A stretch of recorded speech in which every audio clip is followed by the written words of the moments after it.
എനിക്കിപ്പോഴും അറിയില്ല. ഇപ്പം എനിക്കൊരു കേസ് വന്നു കഴിഞ്ഞാൽ ഞാൻ ആരെയാണ് കാണേണ്ടതെന്ന്. കോടതിയുമായിട്ട് ബന്ധപ്പെട്ട് കിടക്കുന്ന സ്ഥലത്തിലോട്ട് പോയി കഴിഞ്ഞാൽ അവിടെ ആ സ്ട്രീറ്റ് സ്റ്റാർട്ട് ചെയ്യുന്ന പോലെ എൻഡ് ചെയ്യുന്ന വരെ 200-ൽ പരം അഡ്വക്കേറ്റ്സ് ഉണ്ട്. ഇതിൽ ആരോട് എന്ത് പറയണം എന്നുള്ളതിനെ പറ്റി ആർക്കും ഒരു ധാരണയില്ല. ഒരു അഭിഭാഷകൻ അല്ലെ അഭിഭാഷകയെ തിരഞ്ഞെടുക്കുമ്പോൾ എനിക്ക് തോന്നിയേക്കണം, ഞാൻ എല്ലാവരോടും പറയാൻ ഉദ്ദേശിക്കുന്ന കാര്യം ശരിയാണ്. ചിലപ്പോൾ ഫാമിലി കോർട്സിൽ മാത്രം പ്രാക്ടീസ് ചെയ്യുന്നവരുണ്ടാവും, ക്രിമിനൽ കോർട്ട് മാത്രം പ്രാക്ടീസ് ചെയ്യുന്നവരുണ്ടാവും, റെഡ് ജൂറിസ്ഡിക്ഷൻ കൂടുതൽ പ്രാക്ടീസ് ചെയ്യുന്നുണ്ടാവും.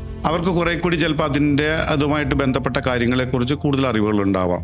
അറിവുകളേക്കാൾ അപ്പുറത്ത് മറ്റു പലർക്കും ചിലപ്പോൾ അവസരങ്ങളില്ലാത്തതുകൊണ്ടായിരിക്കാം അറിവ് പ്രകടിപ്പിക്കാൻ പറ്റാത്തത്. അപ്പം കക്ഷികളെ അഭിഭാഷകനെ തിരഞ്ഞെടുക്കുമ്പോൾ എനിക്ക് തോന്നിയേക്കുന്ന ഒരു കാര്യം, നിങ്ങൾക്ക് സെൽഫായിട്ട് നിങ്ങൾ ക്രിയേറ്റ് ചെയ്യപ്പെടുന്ന ഒരു കോൺഫിഡൻസ് ഉണ്ടാവും ഒരു അഭിഭാഷകനോട് അല്ലെങ്കിൽ ഒരു അഭിഭാഷകയോട്. അതാണ് ക്രൈറ്റീരിയ. നിങ്ങളൊരു അഭിഭാഷകൻ്റെ അടുത്ത് പോകുമ്പോൾ ആരെങ്കിലും റെക്കമെൻഡ് ചെയ്തിട്ടാണെങ്കിലും മോസ്റ്റ് ഓഫ് ദ കേസിൽ അങ്ങനെ റെഫർ ചെയ്യുന്നതായിരിക്കും.